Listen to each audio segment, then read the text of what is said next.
ప్రభు క్రీస్తునాథునిచే మిక్కిలిగా ప్రేమించబడి సహోదరి సహోదరులారా, ఈ రోజున మనందరము దేవుని యందు వాక్యాలను చక్కగా ఆలకించాం. ఈనాటి 3 పట్టణాలను మనము విన్న తరువాత మనకు 3 విషయాలను ప్రభు మన ముందు ఉంచుతూ ఉన్నారు. అందులో ప్రథమముగా మనము గమనించినప్పుడు, ఆయనను ప్రేమించేవాడు ఆయనకు విధేయుడై ఉంటాడు. రెండవదిగా, ఆయనకు విధేయించేవాడు వానికి ఆయన తన శాంతిని సమాధానాన్ని ఇస్తానని చెబుతూ ఉన్నాడు. ఆయన సమాధానమును పొందిన వారు ఆయన పవిత్రాత్మతో నింపబడతారు అన్న మాటలను మనము ఆలకిస్తున్నాం. అంటే ప్రభువుని ప్రేమించే వానికి ఆయన శాంతి దొరుకుతుంది. ఆయన శాంతి దొరికిన వానికి ఆయన ఆత్మచేత నింపబడే అవకాశాన్ని దేవుడు ఇస్తున్నారు అన్న మాటలను చూస్తూ ఉన్నాం. ఒక రోజున ఒక తల్లి తన ఇంటిలో తన చిన్న కుమారుడితో ఒక గదిని శుభ్రపరుస్తూ గదిని సిద్ధం చేస్తూ ఉంది. వారికి ఒక బంధువు రాబోతూ ఉన్నారు ఆ రాత్రి వారితో గడపటానికి. అందుకని వారు ఒక గదిని శుభ్రం చేస్తూ ఉన్న సమయంలో ఆ యొక్క చిన్న కుమారుడు తల్లిని ఒక ప్రశ్న అడిగాడు. అమ్మా, నువ్వు ఈ గదిని శుభ్రపరుస్తున్నావు కదా, మంచిదే. ఒక వ్యక్తి కోసం శుభ్రపరుస్తున్నావు, మంచిదే. ఇప్పుడు యేసు ప్రభువే మన ఇంటికి వచ్చి ఉంటానంటే నువ్వేం చేస్తావు? యేసు ప్రభువే మన ఇంటికి వచ్చి ఉంటాను ఈ రాత్రికి అంటే ఆ తల్లి చెబుతూ ఉంది, ఇంకా చక్కగా అందంగా ఇంకా బాగా తయారు చేద్దాం అంతే. అబ్బాయికి ఆన్సర్ నచ్చక మళ్ళీ అడిగాడు, వచ్చిన ప్రభు ఇక మనతోనే ఉంటాడు, వెళ్ళిపోను అంటే నువ్వేం చేస్తావు? ఆ తల్లి ఆ ప్రశ్నకు ఆశ్చర్యం వేసి ఆ పిల్లవాడిని దగ్గరకు తీసుకొని, ఆ ప్రభువు కోసం ప్రతిరోజు ఏదో ఒకటి సిద్ధం చేద్దాం, ఇల్లును శుభ్రం పరుద్దాం, అన్నిటినీ ఆయనకు నచ్చిన విధముగా మన గృహాన్ని మలచుకుందాం అని అంటూ ఉంది. ప్రభువునకు నచ్చిన విధముగా వారి గృహాన్ని, వారి గదులను వారు మార్చుకోవటానికి సిద్ధపడుతూ ఉన్నారు. ఈ రోజున ప్రభు అదే ప్రశ్న నిన్ను నన్ను అడుగుతూ ఉన్నారు. నేను నీతో వాసం చేయాలనుకుంటున్నాను, దానికి తగ్గట్టుగా నీవు నన్ను ఆహ్వానిస్తావా? లేక నేనే మీ ఇంటికి వచ్చాను, మీ ఇంట్లో ఉండాలనుకుంటున్నాను, నీ హృదయములో నీ జీవితములో ఉండాలనుకుంటున్నాను, మరి నీవేమి చేస్తావంటే ఆయనకు తగిన విధముగా మన జీవితాన్ని, మన హృదయాలను, మన మనస్సులను మార్చుకోవటానికి సిద్ధముగా సంసిద్ధత నీలో నాలో ఉందా? ఈ రోజున మనం వినబోతున్నా లేక విన్నటువంటి వాక్యములను బట్టి ప్రియ సహోదరి సహోదరులారా, ప్రభువుని మనము ఆహ్వానిస్తాం. ఎప్పుడు? శనివారం సాయంత్రం, అంటే రేపు ఆదివారం గుడికి వెళ్ళాలి కాబట్టి ఆహ్వానిస్తాం. ఆదివారం అంతా ఉంటాం. ఒక అతిథి, ఉదాహరణకు ఎవరైనా నాకు అతిథి వస్తే హోటల్కి వెళ్తే రోజు కలంతకాలం అక్కడ ఉండలేం.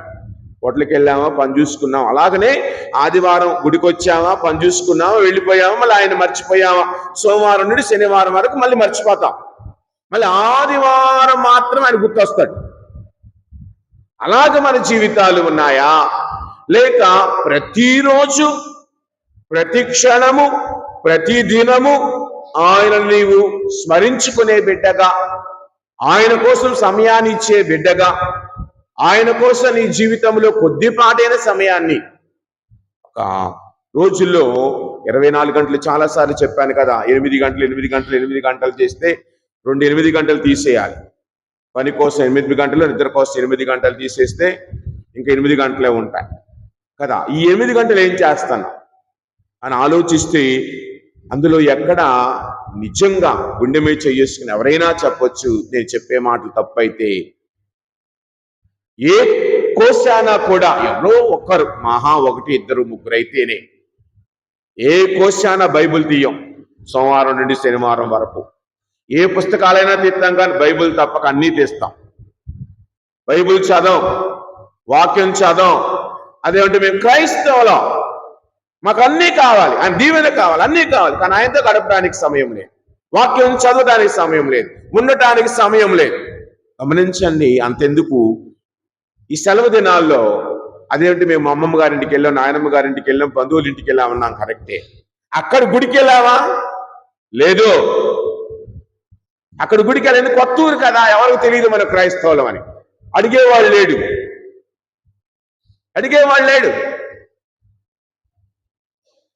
కదా.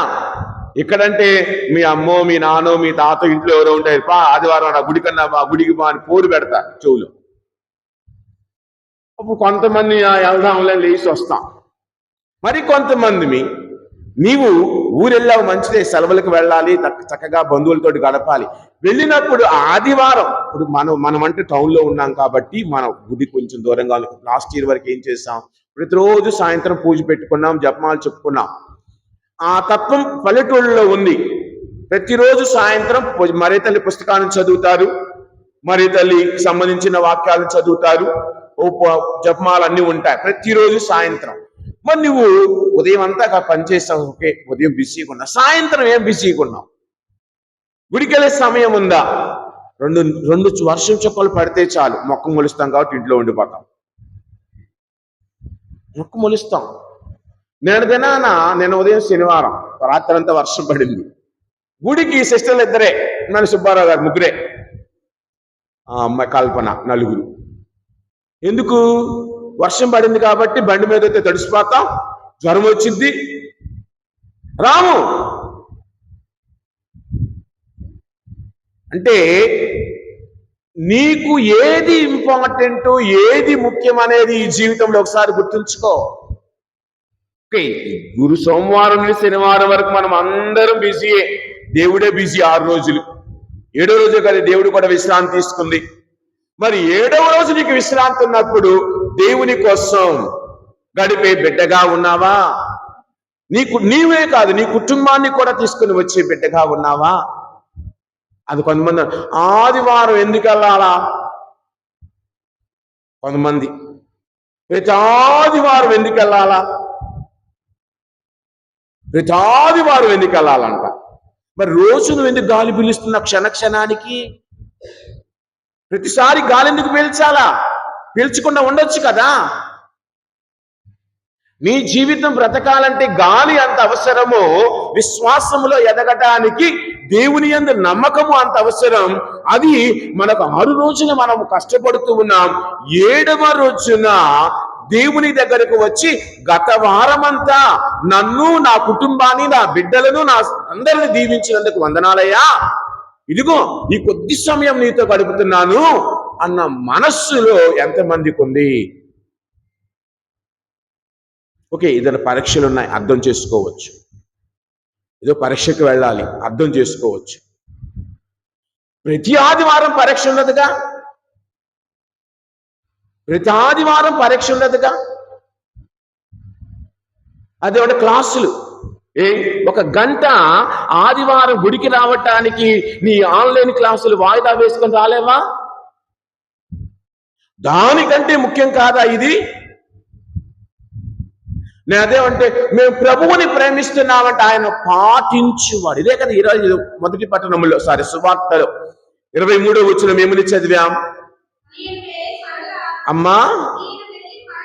23వ వచనము, అందుకు యేసు ఇట్లు సమాధానమిచ్చెను, నన్ను ప్రేమించువాడు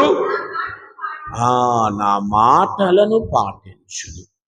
నన్ను ప్రేమించువాడు నా మాటలను పాటించును. నన్ను ప్రేమించేవాడు ఏం చేస్తాడట? దేవుని మాటలను పాటించును అన్న మాటలను చూస్తూ ఉన్నాం. గమనించండి, బైబిల్ గ్రంథం అంతా మీరు చదివితే, ఒకవేళ చదువుంటే మంచిదే, చదవకపోతే చదవటానికి ప్రయత్నించండి. ఇక్కడి నుంచైనా బైబిల్ గ్రంథం అంతా చదివితే ఆయన అనేది ఏమిటి? దేవుడు మానవులతో ఉండాలనే కోరుకుంటున్నాడు. అదే కదా ఆది కాండములో 3వ అధ్యాయంలో అనుకుంటా, ఆది కాండములోను దర్శన గ్రంథములో చివరి, ఆది కాండం ప్రారంభములోను దర్శన గ్రంథం చివరిలోను ఆయన అంటున్నది ఒకటే. ఆది తల్లిదండ్రులు పాపం చేశారు 3వ అధ్యాయంలో అనుకుంటా. 7వ వచనం ఏమని ఉన్నది? తర్వాత వచ్చిన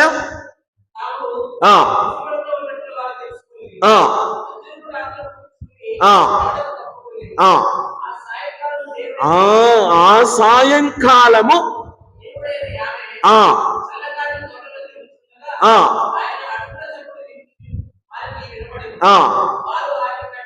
గమనించండి, ప్రతిరోజు దేవుడు వారితో ఉండటానికి వచ్చాడు, ఆ రోజు కూడా వచ్చాడు. కానీ వారు ఎక్కడ ఉన్నారు? రోజు ఆయన రాగానే ఆయన కోసం ఎదురు చూసేవారు. ఆ రోజున ఆయన వచ్చినప్పుడు ఆ చప్పుడికి, అడుగుల చప్పుడికి భయపడతాం. ఇంట్లో కూడా అంతే కదా, అమ్మా నాన్న లేనప్పుడు మనం ఏదైనా చేసామంటే అమ్మా నాన్న తలుపు తీయగానే అమ్మ ఎక్కడికి వెళ్ళి వంటగదిలోకి వెళ్ళి ఏం చేసామని చూసిద్దా అని భయంగా ఉంటాం. అలాగే వీరిద్దరూ కూడా ప్రతిరోజు దేవునితో ఉన్నవారు ఆ రోజున లేరు. దేవుడు వారి దగ్గరికి వచ్చాడు, వారితో ఉండాలని వచ్చాడు, వారితో మాట్లాడాలని వచ్చాడు, కానీ వారు అక్కడ లేరు. కానీ దర్శన గ్రంథం 21వ అధ్యాయములో 3వ వచనమని పలుకుతూ ఉన్నది, సింహాసనము నుండి ఒక గంభీరమైన స్వరమును నేను వింటిని. ఇక ఆ దేవుడు మానవులతోనే ఉండును, నివసించును, వారే ఆయన ప్రజలు, స్వయముగా దేవుడే వారితో ఉన్నది. చూడండి, ఆది కాండములో ఉండటానికి వచ్చిన ప్రభు మార్గంలో ఆది కాండములో దర్శన గ్రంథం వరకు చాలా జరుగుతాయి. బైబిల్ గమనిస్తే ఎక్కడ కూడా ఆయన వదిలివేయలా, మనతో ఉండాలనే వచ్చాడు. అందుకే చివరిలో దర్శన గ్రంథములో ఏమంటూ ఉన్నారు? ఆయన వారితోనే ఉండును, ఆయన వారితోనే ఉండాలి అని ఆయన కోరిక, బలమైన కోరిక. మరి ఆయనకు నీలో స్థలం, నీ జీవితంలో, నీ కుటుంబంలో స్థలం ఉన్నదా? ఆయన సంతోషపెట్టే బిడ్డగా నీవు నేను ఉన్నామా? ఆయనకు తగిన వారిగా నీవు నేను ఉన్నామా? ఏమంటూ ఉన్నది? నాకు చదివిన వచ్చిన 21:3లో సింహాసనముడి ఒక గంభీరమైన స్వరమును నేను విన్నాను. ఏమిటి అవి నా మాటలు? ఇక దేవుడు మానవులతోనే నివసించును. నీవు వద్దన్నా కాదన్నా ఆయన మనతో ఉండాలని వస్తూ ఉన్నాడు. అంటే మనల్ని ప్రేమిస్తున్నాడు. అదే అంటూ ఉన్నాడు, నన్ను ప్రేమించువాడు నా మాటలను పాటించును. కావున నీవు నేను ప్రభువుని ప్రేమించే బిడ్డలుగా ఉన్నామా? గమనించండి ప్రియ సహోదరి సహోదరులారా, మనము చూచినట్లయితే ఆది కాండములో నోవా మొదలుకొని 6వ అధ్యాయంలోనికి వెళితే 6వ అధ్యాయములో నోవా చరిత్ర ఇది. నోవా దేవుని మాటను విన్నాడు. 22వ వచనమో 9వ వచనం ఒకసారి చూద్దాం. నీతిమంతుడు, ఉత్తముడు, దేవునికి దగ్గరగా, అంటే దేవునికి దగ్గరగా ఉన్నాడంటే దేవుడు కూడా అతనికి దగ్గరగా ఉన్నాడంటే దేవునితో అతని సహచర్యము, స్నేహబంధము కలిగిన బిడ్డ అనగా దేవుడు అతనితో ఉన్నాడు. అవును, మనతో కూడా ఉండాలని కోరుతున్నాడు. చూడండి, అలాగని అబ్రహాము జీవితములో కూడా 12వ అధ్యాయం 7వ వచనం ఒకసారి చూద్దాం. ఆది కాండం 12వ అధ్యాయం 7వ వచనం.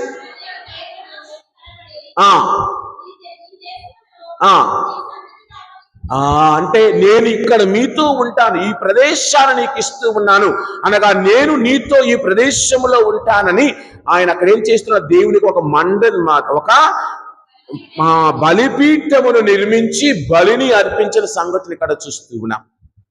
ఇక అదే ఆది కాండం 28వ అధ్యాయములో 15వ వచనములో యాకోబుతో దేవుడు అంటున్న మాటలు ఏమిటి? నేనిక నీకు చేదోడు వాదోడుగా ఉండును, నీవు ఎక్కడికి వెళ్ళినను అంటే నేను నీతో ఉంటాను, నిన్ను వదలను, నిన్ను విడువను, నిన్ను ఎడబాయను. అదే ప్రభు ఈ రోజున నీతో నాతో చెప్తూ ఉంది.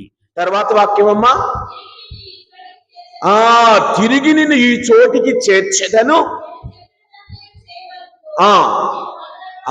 వదలడట, నిన్ను వదలను. ఆయన మన కార్యాలు మనలో జరిగే వరకు మనల్ని వదలని దేవుడు, మనతో ఉంటానని వాగ్దానం ఇస్తున్న దేవుడు. మరి ఆయనతో నీవు ఉండటానికి ప్రయాసపడుతున్నావా? నీ కష్టమైన జీవితములో, నీ బాధకరమైన జీవితాలలో, నీ అస్వస్థత సమయములో, నీ యొక్క అనారోగ్య సమయములో, నీ కష్టాల సమయములో, నీ బాధల సమయములో దేవునిని అంటిపెట్టుకొని ఉండటానికి నీవు ప్రయత్నిస్తున్నావా? చక్కగా సంతోషంగా ఉన్నప్పుడు ఎవరైనా ఉంటామండి. ఏం బాబురావు బాగున్నావంటే బాగున్నాను ఫాదర్ అని చెప్తాడు. ఏం చేస్తున్నాడు? చక్కగా ఉన్నాను, సంతోషమే. కానీ అనారోగ్య స్థితిలో లేక నీ కుటుంబంలో ఏదైనా ఒక జరగడానికి జరిగినప్పుడు విశ్వాసమును కోల్పోకుండా నీ ఉండగలుగుతున్నావా? అదేమంటే మా కుటుంబానికి ఇది జరగాలా అంటే వేరే వాళ్ళకి జరిగితే పర్వాలేదు. దాని అర్థం ఏమిటి? నా కుటుంబానికే జరగాల అంటే వేరే వాళ్ళకి జరిగితే పర్వాలేదు, వాళ్ళ కష్టాలు పాలైతే పర్వాలేదు, వాళ్ళ దుఃఖంలో ఉంటే పర్వాలేదు, నేను మాత్రము చక్కగా ఉండాలి, నాకు ఏమీ అంటకూడదు, నాకు ఏమీ జరగకూడదు అనుకోవటంలో స్వార్థము కదా. కావున ఈ రోజున ఆయన మనల్ని అడుగుతూ ఉన్నది అదే ప్రియాసహు, ఆయన మనతో ఉండాలంటూ ఉన్నాడు. గమనించండి, నిర్గమకాండం 25వ అధ్యాయం 8వ వచనంలో ఆయన అంటున్న ఒక్క మాట, నేను వారితో నివసించుటకు నాకు ఒక పవిత్రమైనటువంటి నేను వారితో ఉండాలి, వారితో పయనించాలని నాకు ఒక మందస్సమును తయారు చెయ్యమని వాక్యము సెలవిస్తూ. గమనిస్తే ఆయన పొడుగు వెడల్పులు, దాని ఎలాగ ఉండాలి, ఆకారం ఎలాగ ఉండాలి అన్నీ చెప్తూ ఉన్నాడు. ఆయన నేను ఇక వారితో నివసించడం నాకు ఒక పవిత్రమైన స్థలమును, మందిరమును, మందసమును తయారు చేయమంటున్నాడు. అంటే మనతో ఉండాలని ఆయన కోరుతూ ఉన్నారు. అదే ఈ రోజున ప్రభు అడుగుతున్నాడు 23వ వచనములో సువార్తలో, నన్ను ప్రేమించువాడు నా మాటలను తర్వాత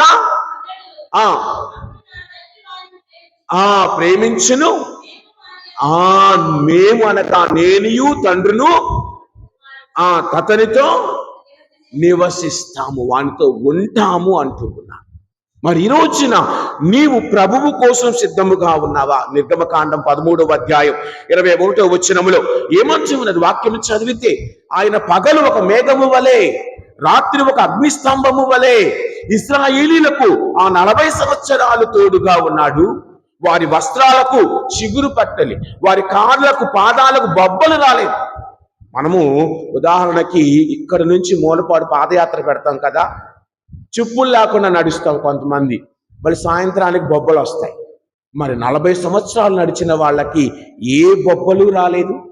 మనం ఎంతో ఇష్టపడి బట్టలు కొనుక్కుంటాం, చాలా షాపులు తిరిగి తిరిగి తిరిగి తిరిగి ఇదో చివరికి ఒక అందమైన బట్ట కొంటాం. ఎన్ని సంవత్సరాలు ఉండిద్ది మనతో? అది మహా అయితే 2 సంవత్సరాలు, రోజు వాడితే 6 నెలలు కదా. ఒక చీరను లేక ఒక చొక్కాని రోజు వేసుకుంటే, రోజు మార్చి అంటే రోజు వేసుకోవటం అంటే ఉతకకుండా కాదు కదా, ఒక రోజు వేసుకుంటే రేపు ఉతకాల మళ్ళీ వేసుకోవాలి. రోజు వేసుకుంటే ఎన్ని రోజులు? మహా అయితే 1 సంవత్సరం వచ్చింది.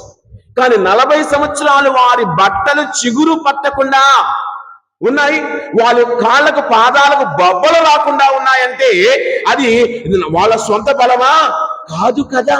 మరి నీ కుటుంబానికి కూడా ఏ ఆపద రాకుండా, ఏ కష్టము రాకుండా, ఏ బాధ రాకుండా వచ్చినా అవి క్షణభంగురాలుగా మార్చే దేవుని దగ్గరకు నీవు వచ్చినట్లయితే, ఏది జరిగినా ప్రభువు మంచి కోసమే చేస్తున్నాడు, నా మంచి కోసమే అన్ని ఇస్తూ ఉన్నాడని మనస్సు నీలో నాలో ఉన్నదా? ఈ రోజున ఆయన వారితో ఉండాలి. ఏమంటూ చదువుదాము వాక్యాన్ని 13, 21. పగలు దారి చూపు మేఘస్తంభముగా, రాత్రి వెలుగునిచ్చు అగ్ని స్తంభముగా యావే ఇశ్రాయేలీయుల ప్రజల ముందు నడిచినంటే వారితో ఉన్నాడు. మరి నీతో కూడా, నీ కుటుంబముతో కూడా ప్రభువు నీ ముందు నడవాలి అంటే నీ జీవితంలో, అందుకే ప్రభు నన్ను ప్రేమించువాడు నా మాటలు పాటించు. అదే కదా యోహాను సువార్త 1వ అధ్యాయం 14వ వచనంలో మనం చదువుతూ ఉన్నాం. యోహాను సువార్త 1వ అధ్యాయం 14వ వచనం, ఆ మానవుడై మన మధ్య నివసించెను. చూడండి, ఆయన మనతో ఉండాలని, మనతో వాసము చేయాలని కోరుతున్నారు. అదే కదా యోహాను సువార్త 15వ అధ్యాయం 7వ వచనంలో కూడా మనం చదువుతూ ఉన్నాం. నీవు నా యందును 15:7 వచనం, నా యందు మీరును మీ యందు నా మాటలను నిలిచి ఉన్నచో మనము ఏది అడిగినా, ఎప్పుడట మీ యందు నేను, నీవు నా యందును నా మాటలు నీ యందును నిలిచి ఉన్న ఎడలా, అంటే ప్రభునందు నీవు లేక ప్రభు వాక్కు నీ యందు ఉన్నప్పుడు, ప్రభు మాటలు నీ యందు ఉన్నప్పుడు ఆయనను నీవు ఏమి అడిగినా అది నీకు నీ కుటుంబానికి వసగబడును. మరి అడిగే బిడ్డగా నీవు నేను ఉన్నామా ప్రియ సహోదరి సహోదరులారా?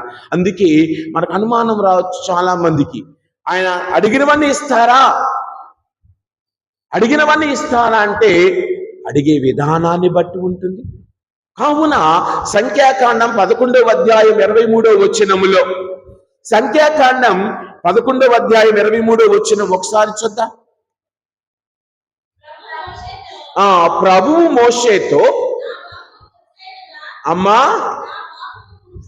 నా చెయ్యి కొరచైనదియా, నేను ఇచ్చిన మాటను చెల్లించుకుందునో లేదో నీవే చూచెదవు కదా అని చెప్పాడు.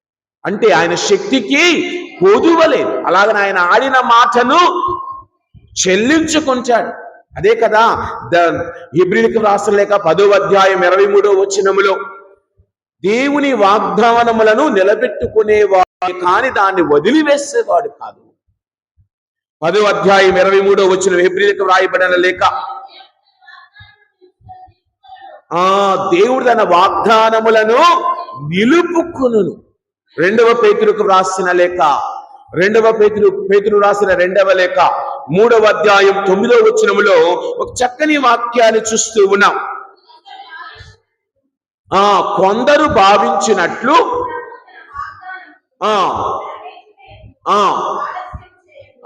కొందరు మనలో కొందరు అనుకుంటున్నాం, నేను అడిగాను కదా. ఒక పాట ఉంది, అడిగి అడిగి అడిగి యేసయ్య వస్తాడని ఎదురు చూస్తే రాలేదు మా ఇంటికి. వచ్చాడు కానీ నువ్వు గుర్తించలా. ఏ విధముగా వస్తాడు? యేసు ప్రభు మాదిరిగా ఏదో రాడు, నీ చుట్టుప్రక్కల వారి మాదిరిగా, అవసరంలో ఉన్న మాదిరిగా వచ్చాడేమో. గుర్తించే బిడ్డగా ఉన్నావా? సహాయపడే బిడ్డగా ఉన్నావా? అందుకే కొందరు భావించినట్లు ప్రభువు తన వాగ్దానములను నెరవేర్చలో ఆలస్యము చేయడు. అంతేకాక ఆయన మనతో ఎంతో ఓపికతో ఉండును. ఏలయన మనము నాశనము. ప్రపంచం అంటే ఏమిటి? మనమేకా.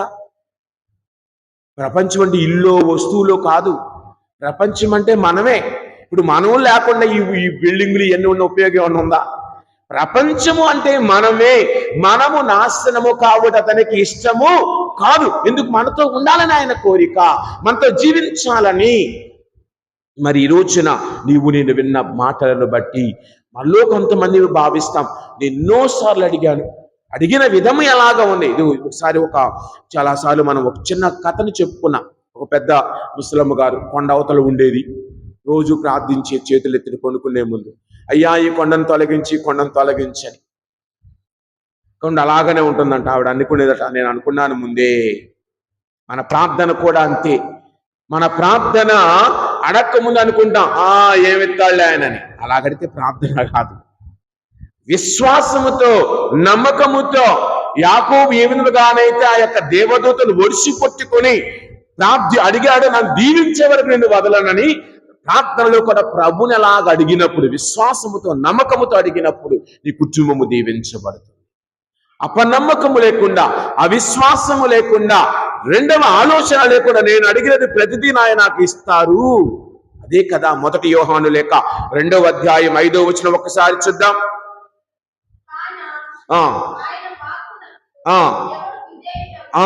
ఆయన వాక్కునకు ఎవరు విధేయులగునో అట్టి వాని యందు దేవుని ఎడల నిజముగా యథార్థమైనదిగా ఉండును. తర్వాత 6వ వచనం,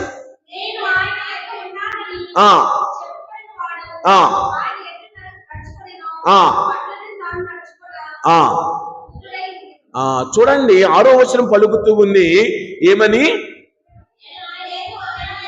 అమ్మా, నేను ఆయన యందు ఉన్నానని చెప్పుకునేవాడు ఆయన ఎట్లు నడుచుకొనేనో అలా క్రీస్తు ఏ విధముగా జీవించాడో మనము కూడా ఆ విధముగా జీవించాలి, నడవాలి. మరి క్రీస్తు ఏ విధముగా జీవించాడు అంటే, ఏమో ఫాదర్ అలాగ జీవించాడు, మీరే చెప్పండి. అలాగ జీవించాడంటే మనకు తెలియదా? వాక్యము చదవలేదా? వాక్యము వినలేదా?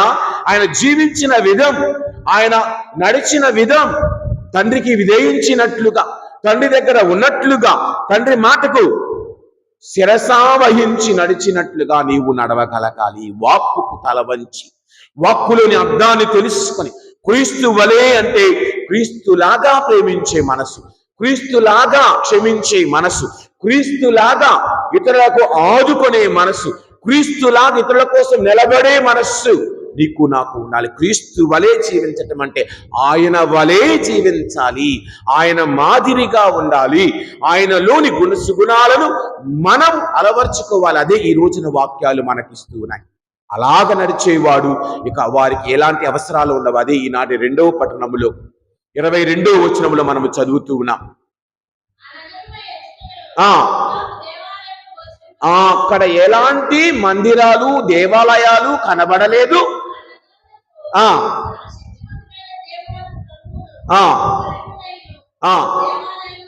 ఆ నగరమునకు ఎవరట?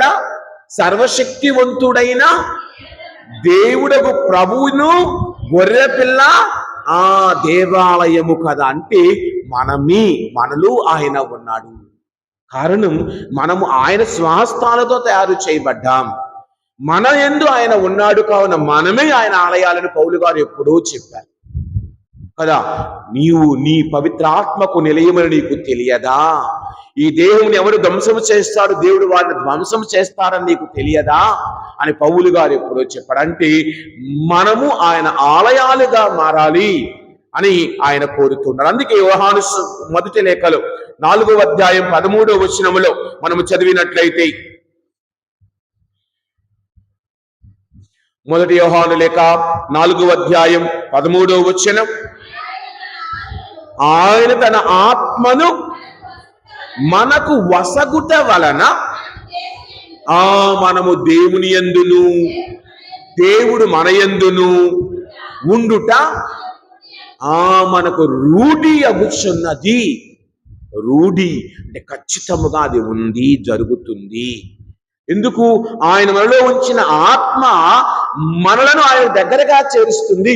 మరి చేసుకునే బిడ్డగా నీవు నేను ఉండాలి. అదే కదా ఆయన అంటూ ఉన్నాడు, నువ్వు వినుము, ద్వారము కడనే ఉన్నాను, నా మాట విని, నా స్వరమును విని, నా మాటను విని ఎవరైనా నన్ను ఆహ్వానిస్తే. అదే కదా దర్శన గ్రంథం 3వ అధ్యాయం 16వ వచనం ఒకసారి చూద్దాం.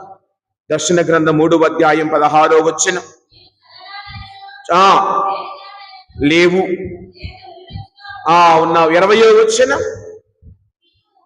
వినుము, నేను ద్వారము కడనే ఉన్నాను, అమ్మా నిలచి తలుపు తట్టుచున్నాను, ఎవడైనను నా స్వరమును విని నా స్వరమును ఆలకించి తలుపు తెరచినచో లోనికి వత్తును, కలసి భుజింతును. అదే కదా ఆయన కోరుకునేది మనందరి నుండి. అదే మా ఇంట్లో ఏం పెడతామండి ఆయనకి కదా. భారతీయ సాంప్రదాయంలో అతిథి దేవో భవ అని పలుకుతూ ఉంటాం. అంటే అతిథి దేవునితో సమానం. నీ ఇంటికి ఎవరు వచ్చినా నువ్వు ఏది పెట్టావు అనరు. ఈ రోజుల్లో కొంతమంది ఉంటారు, అది వేరే విషయం. వాళ్ళు పెడతారులే, అది అన్వయిస్తారు. ఉన్న స్తోమతను బట్టి, దేవుడు నీకు ఇచ్చిన దానిని బట్టి దేవునికి నీవేమి ఇస్తున్నా, నీ హృదయమును ఇవ్వగలుగుతున్నావా, నీ మాటలను, నీ సమయాన్ని ఇవ్వగలుగుతున్నావా దేవుడితో గడపటానికి. కావున ప్రియ సహోదరి సహోదరులారా, ఇదిగో వాక్యము తెలియజేస్తూ ఉంది. యెషయా గ్రంథం 30వ అధ్యాయం 21వ వచనములో మనము గమనించినప్పుడు, మనము నడవవలసిన మార్గం ఆయన మనకు చూపిస్తారు. ఆయన మనతో ఉంటే నీవు కుడి వైపునకు కానీ ఎడమ వైపునకు కానీ పడిపోకుండా, ఇదిగో నీవు ఈ విధముగా ఈ మార్గములో నడవాలి అని ఆయన మనకు తన మార్గములను చూపిస్తారు. వాక్యం విందాం. మీరు త్రోవ తప్పి కుడి వైపునకు గాని ఎడమ వైపునకు గాని జరిగినప్పుడు, త్రోవ ఇది, మీరు ఈ మార్గములో నడువుడు. ఆయన స్వరము వెనుక నుండి మనకు హెచ్చరించు, చూపెట్టినలాగా నడవాలి. ఆయన మనతో చూపెడతాడు ఏ విధముగా జీవించాలో. మరి ఆ వాక్కును వినే మనస్సు నీకుందా? ఆ వాక్కుతో గడిపే మనస్సు నీకుందా? ఆయన అంటున్నాడు, నన్ను ప్రేమించేవాడు నా మాటలను పాటించు. ఆయన స్వరమును వినేవాడు, ఆయన మాటలు పాటిస్తే మనము ఎంతో జీవితంలో ఎదుగుతాం. అదే కదా, అమ్మా నాన్న మాట వినేవాడు ఎవడైనా బాగుపడతాడు. నువ్వేంటి నాకు చెప్పేది అనేవాడు ఎవడు బాగుపడు. ఒకవేళ బాగుపడినట్టు కనిపించినా అమ్మా నాన్న బతికినంత కదా, ఎందుకు? వాళ్ళు పోషిస్తున్నారు కాబట్టి. అసలు రంగు అమ్మా నాన్న పోయిన తర్వాత బయటపడుతుంది ప్రతి ఒక్కరి జీవితం. అవునా, ఇది అంటారు కదా, ఇది సమయం ఉన్నప్పుడు అన్ని చక్క పెట్టుకోవాలన్నట్టు. చదువుకునే వయసులో చదువుకోవాలి, అంతేగాని ఇతర చిల్లర మల్లర వ్యవహారాలు చేయకూడదు. ఈ రోజులు అయ్యకూతని చదువు కంటే మొన్న ఎవరు వాట్సాప్లో పెట్టారు, చక్కని ఒక అమ్మాయి ఒక అబ్బాయో పబ్జి ఆడుతూ ఉంటే ఈగలన్నీ మొక్క నిండా కాళ్ళ నిండా ఈగలన్నీ ఉన్నాయి. వాడు ఏం చేస్తున్నాడో వాడికి తెలియదు. సెల్ ఫోన్ చేతిలో ఉంటే మనకి ఈ లోకంలో ఏమీ తెలియలేని స్థితిలో ఉన్నాం. మనకు సెల్ ఫోన్ చేతిలో ఉండేది ప్రపంచం మన చేతిలో ఉన్నట్లు అనుకున్నా కాదు. సెల్ ఫోన్ వదిలివే కొద్ది సమయం నీ జీవితం నీకేదో నేర్పింది. సెల్ ఫోన్ వదిలే నీ కళ్ళు శుభ్రంగా ఉంటాయి. సెల్ ఫోన్ వదిలే నీ చేతులు శుభ్రంగా ఉంటాయి. సెల్ ఫోన్ వదిలే నీ మైండ్ శుభ్రంగా ఉండేది. పెద్దలు కూడా, పిల్లలే కాదండి, యూతే కాదు, పెద్దలు కూడా దానికి అడిక్ట్ అయ్యారు. కూర్చుంటే అందరు టిక్కులు పెట్టేవాళ్లే.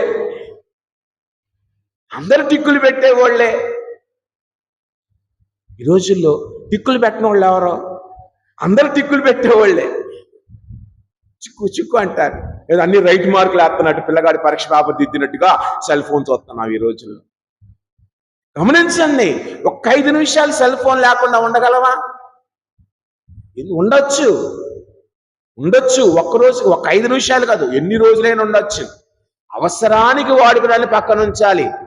దాని అర్థం స్మార్ట్ ఫోన్ అనే కాదు, అదేమంటే మా ఫోన్ మామూలు ఫోన్ అండి, ఇది నెంబర్ల ఫోన్, దాని అది కాదు. ఏ ఫోన్ ఉన్నా ఫోనుకు అడిక్ట్ కాకుండా ఉండగలవా? ముఖ్యంగా మాలాంటి వాళ్ళు ఒంటరిగా ఉంటాం, ఇంకెంత జాగ్రత్తగా ఉండాలి మేము.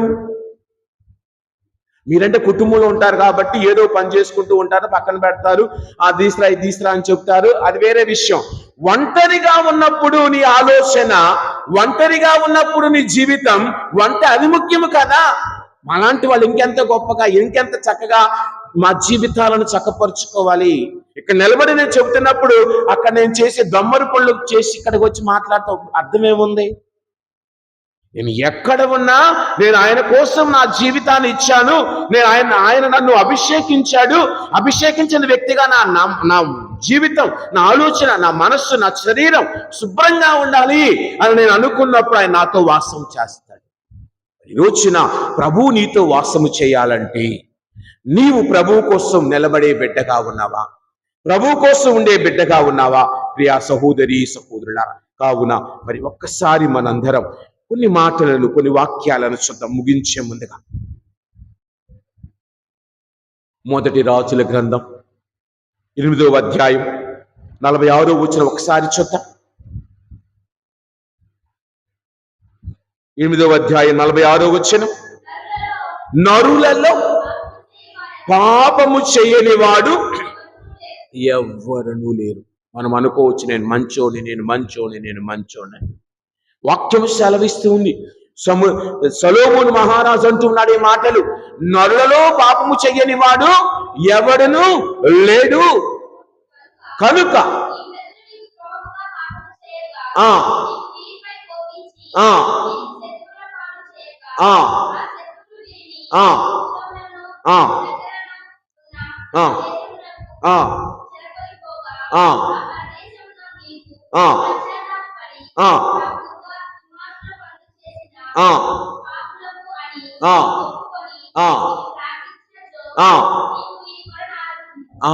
మనము ప్రార్థించినప్పుడు మన మొరను ఆలకించమని సొలొమోను మహారాజు ప్రార్థిస్తూ ఉన్నాడు. మనము తప్పు చేసినప్పుడు ప్రభు దగ్గరకు వచ్చి, ప్రభు నేను తప్పు చేశానని ఒప్పుకునే మనస్సు నీలో నాలో. నేను చేయలేదు, అందరం అవలమే. ఆది కాండంలో అవ ఏం చేస్తూ ఉంటే, నేను చేయలా, పాము చేయమంది. పాము ఎందుకు చేయమన్నావు?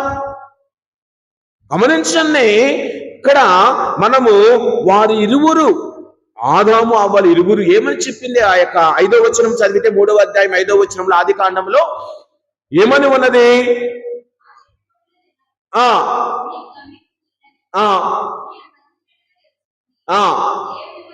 గమనించండి, అక్కడ అన్న మాట ఏమిటి? దేవుని వలె అగుదురు. అవసరంలా, అసలు వాళ్ళు దేవుని బిడ్డలే కదా, దేవుని స్వహస్తాలతో తయారు చేయబడ్డప్పుడు వారు దేవుని వలె ఉన్నారు కదా. ఆవిడ మర్చిపోయింది.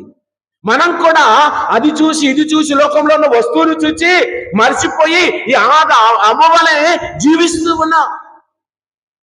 ఆవిడ మర్చిపోయింది, ఆ శోధనలో మర్చిపోయింది. ఈ లోకపు శోధనలో నీవు నీ జీవితాన్ని, నేను దేవుని బిడ్డననే మాట మర్చిపోతున్నావా?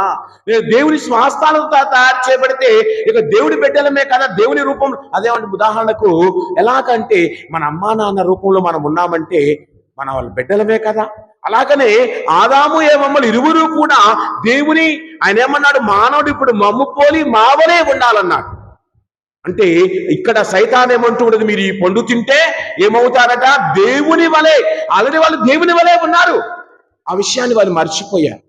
నీవు నేను కూడా మర్చిపోయి జీవిస్తూ ఉన్నాం ఈ లోకంలో. మనం దేవుని బిడ్డలం, ఆయన మాట వింటే చాలు, ఆయనతో ఉంటే చాలు, ఆయన మనం దీవిస్తాడన్న మాటలను మనం మర్చిపోయి పాపములో ఉంచి ఉన్నాం. కావున ఎవరైతే తమ తప్పులను ఒప్పుకొని ప్రభు దగ్గరికి వస్తారో ఆయన వారిని దీవిస్తాడు అంటున్నాడు. అందుకే యెషయా గ్రంథం 59వ అధ్యాయం 1వ వచనంలో ఆయన చెయ్యి కొరచైనది కాదు మనం రక్షించటం అన్న వాక్యాన్ని చూస్తూ ఉన్నాం. ప్రభు హస్తము మన రక్షింపలేంత కొరసైనది కాదు, ఆలింపలేని చెవిటివాడు కూడా కాదు, వింటాడు, మన మాట వినేవాడు. అంతే అన్నాడు కదా, నేనుయు నా తండ్రియు అతనితో వాసం చేస్తామంటే మన మాట వినటానికి, మనతో ఉండటానికే కదా.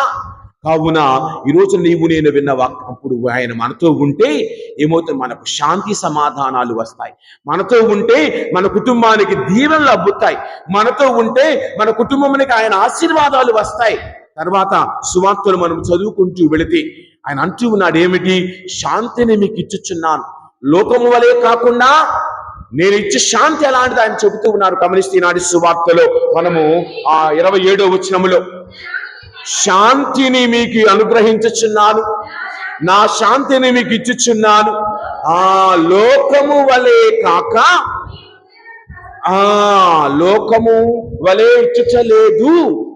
లోకము ఇచ్చే శాంతి కాదు, లోకము ఇచ్చే క్షణభంగురమైనది కాదు, నేను ఇచ్చేది శాశ్వతమైన శాంతి సమాధానం నీ కుటుంబానికి, నీ బిడ్డలకు ఉంటుంది. కావున ప్రియ సహోదరి సహోదరులారా, ప్రభువుతో ఉండేవానికి ఇవన్నీ వస్తాయి, ప్రభువుతో నడిచేవానికి ఇవన్నీ ఉంటాయి.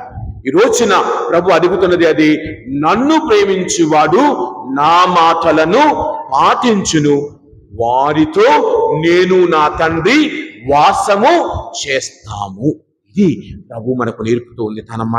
ఆయన మన వద్ద నుండి వెళ్లే ముందుగా ఆత్మదేవుడిని మనతో ఉంచి మన మధ్య నుండి ఆయన పరలోకానికి వెళ్లే ముందుకు ఇస్తున్న మాట, ఎవరైతే నా మాటలను పాటిస్తారో వారితో నేనే కాదు నా తండ్రి కూడా వాసము చెయ్యను అన్న మాటను మనకి ఇస్తూ, అభయాన్ని ఇస్తూ, మీరు ఒంటరి వారు కాదు ఈ లోకములో, మేము మీతో ఉన్నాను, మీతో నడుస్తాను, మీ కుటుంబానికి ఆదరువుగా ఉంటాను అని గ్రహించగలిగి జీవించినప్పుడు నీ కుటుంబము ఆశీర్వదించబడుతుంది, నీ కుటుంబం దీవించబడుతుంది. కావున ప్రియ సహోదరి సహోదరులారా, మరి ఆయనతో నడిచే బిడ్డగా ఉండాలని మనందరము కూడా ఈ రోజున ప్రార్థిద్దాం, ఈ రోజున అడుగుదాం.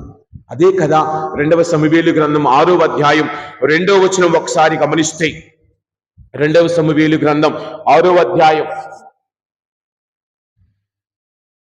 2వ వచనం.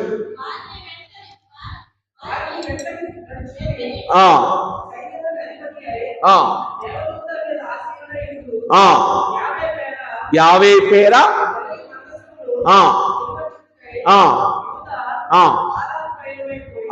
వారు మందస్సమును వారితో ఉంచుకుంటకు పయనమైపోతూ ఉన్నారు. మరి నీవు ప్రభువు నీతో ఉంచుకోవటానికి ఆలయానికి వచ్చే బిడ్డగా ఉన్నావా? ఆలయానికి వచ్చే బిడ్డగా ఉన్నావా? అదే అధ్యాయములు అనుకుంటా చదివితే ఒబేదీము గృహములో మందస్సము ఉన్నట్లు కూడా మనం చదువుతాం. 11వ అధ్యాయం ఎక్కడో 11వ వచ్చు. ఒబేదెము ఇంటికి చేర్చెను, అతని ఇంట మందస్సము 3 మాసములు ఉండెను. 50 అదండి మందసం అనగా దేవుడు ఏ కుటుంబములైతే ఉంటారో ఆ కుటుంబాన్ని దేవుడు ఏం చేస్తాడట? చల్లని చూపు చూస్తాడు. నీ కుటుంబంలో చల్లని చూపు కావాలా? ప్రభువుతో నీవు వాసము చేసినప్పుడు, ప్రభువు నీతో వాసము చేసినప్పుడు ఇవన్నీ సంభవిస్తాయి. కావున ఆ ప్రభువు నీ గృహాన్ని, నీ కుటుంబాన్ని ఈ రోజున దీవించాలని, ఆశీర్వదించాలని అందరం ఈ దివ్య బలిలో ప్రార్థన చేద్దాం.